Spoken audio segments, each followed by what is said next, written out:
And to technology now with a futuristic question. Would you drink milk from a robot cow? Well, we sent our science and technology correspondent Ariel Levin-Waldman to taste the future, quite literally. And this is what he found. This isn't what you'd usually catch somebody wearing on a farm. But that's because this, what you're seeing here, isn't exactly the traditional cow. What this happens to be is a bioreactor. And this bioreactor here is creating the exact same milk proteins that a cow produces, which means that this machine is very likely the cow of the future. Sounds confusing? There's a sound logic behind turning this into this. If we look at what mankind has been doing for centuries, is utilizing cows as bioreactors. And frankly, and as an engineer, they're not very good bioreactors. In fact, if I would design this system and show my boss as an engineer, he would fire me right on the spot. Welcome to ImaginDairy, the Israeli food tech firm looking to replace cows with machines.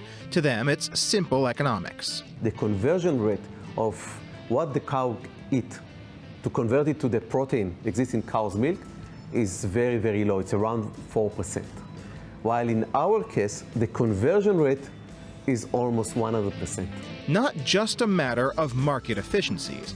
The buzzword of the year is sustainability, and traditional dairy has come under very heavy regulatory scrutiny for both land use and carbon emissions, something ImaginDairy says they can solve. You can use much less water, around 99% less water, 99% land, 97% less carbon emission.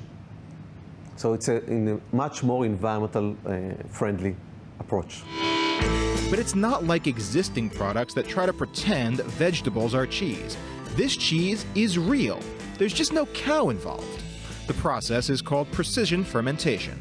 Using genetic engineering, they can make yeast create milk instead of bread or beer. In the milk, there are 6 main proteins. Currently, we are expressing only one of them. But in the future, we are definitely going to produce some other protein as well. And the protein they've mastered so far lets them create just about any soft cheese or dairy product on the market, without the nasty parts you don't want to eat. You don't want, I guess, the antibiotics, or you don't want the growth hormone, or you don't want the cholesterol, necessarily, the lactose. So we can pick and choose and mix it with the target protein to create the actual food that we want. But just how does it compare?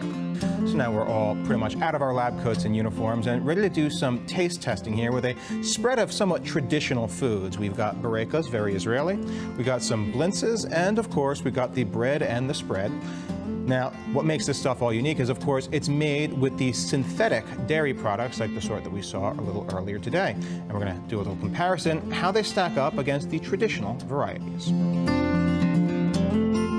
And the products here each pass the taste test, at least for this reporter, who inveterately avoids substitutes. The real test to come, though, the price point. It's a little bit more expensive, but it's coming there. Eventually, it will be much cheaper compared to the milk produced by cows.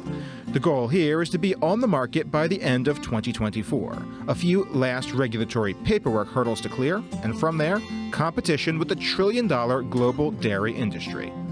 Move over. There's a new cheese in town.